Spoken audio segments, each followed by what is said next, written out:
Alright, let's get into it. Today we're covering the top 7 key facts about the murder of Dominic Russo and Davion Flanagan.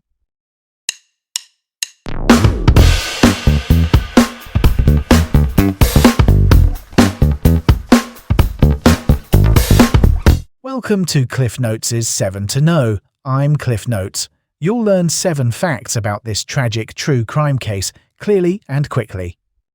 Mastering murder mysteries makes you mighty. Here's the deal. We'll stick to the essentials, respect the victims, and keep it practical. First things first, let's break this down with 7 facts. Fact number 1.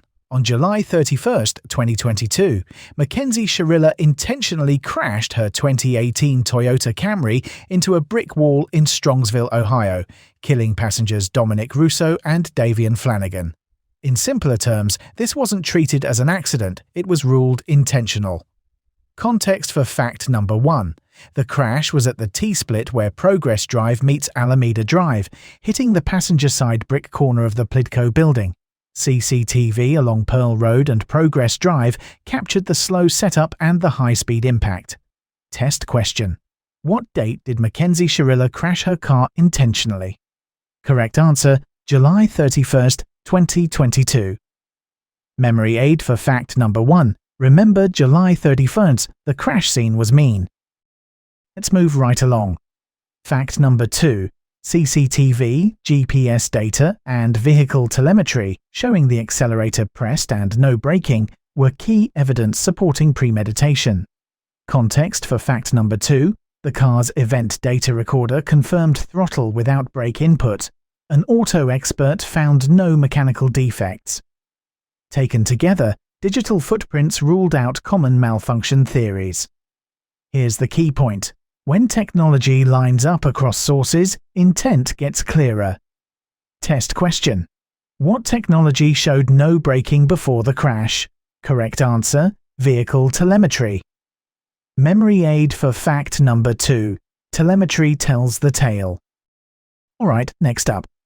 Fact number 3. Investigators concluded Shirilla scouted the crash site 3 days earlier via GPS data.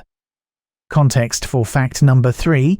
That earlier July 28, 2022 visit matched the exact industrial T intersection where the impact later happened. From a practical angle, scouting plus throttle-only data paints a planning picture. Think about it this way. Visiting first, then accelerating straight into a fixed corner reduces randomness. Test question. How many days before the crash did Shirilla scout the site? Or, correct answer, 3 days. Memory aid for fact number 3. 3 days prior, planning was dire. Now, let's shift gears. Fact number 4. In August 2023, after a bench trial, Judge Nancy Margaret Russo found Shirilla guilty of multiple felonies, including murder and aggravated vehicular homicide. Context for fact number 4.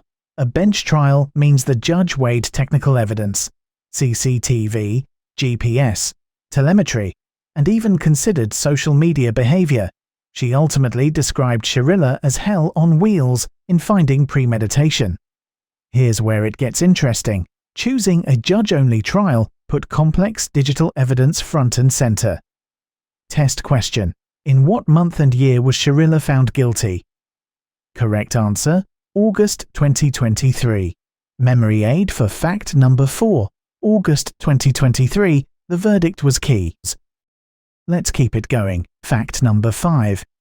Shirilla was sentenced to life in prison with the possibility of parole after 15 years, and her driver's license was permanently suspended. Context for fact number 5. 2 concurrent life terms reflect the gravity of 2 victims. Lifetime license revocation underscores long-term public safety concerns. The big idea is consequences that extend beyond incarceration. Test question. How many years must Shirilla serve before parole eligibility? Correct answer, 15 years. Memory aid for fact number 5. 15 years before freedom appears. On to the next point. Fact number 6. The crash occurred around 5:35 a.m., a time prosecutors said was chosen for quiet streets to avoid intervention. Context for fact number 6. CCTV timing aligned with minimal traffic. The car made a slow right from Pearl Road onto Progress Drive at about 5:34 a.m., then rapidly accelerated into the wall about a minute later. Let's clarify. Quieter streets mean fewer variables, which supported the intentionality argument. Test question. At what time did the crash occur? Correct answer, 5:35 a.m. Memory aid for fact number 6. 5:35. The streets were quiet. Here's where we change direction, carefully. Fact number 7. Shirilla's social media behavior during recovery, including controversial videos, was used to argue lack of remorse. Context for fact number 7. Posts from the hospital, attending concerts in a wheelchair, and satirical clips like "I'm just one of those girls that can do a lot of drugs and not die." Drew scrutiny. Prosecutors cited them while acknowledging they weren't the sole determinant of intent.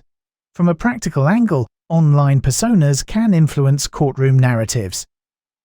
Test question. What was used to argue Shirilla's lack of remorse? Correct answer, social media behavior, memory aid 4. Fact number 7. Social media speaks volumes. Quick recap. Let's roll through the facts. Recap. Fact number 1.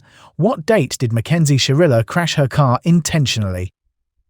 Correct answer, July 31st, 2022. Recap. Fact number 2. What technology showed no braking before the crash? Correct answer, vehicle telemetry. Recap. Fact number 3. How many days before the crash did Shirilla scout the site? Correct answer, 3 days. Recap. Fact number 4. In what month and year was Shirilla found guilty?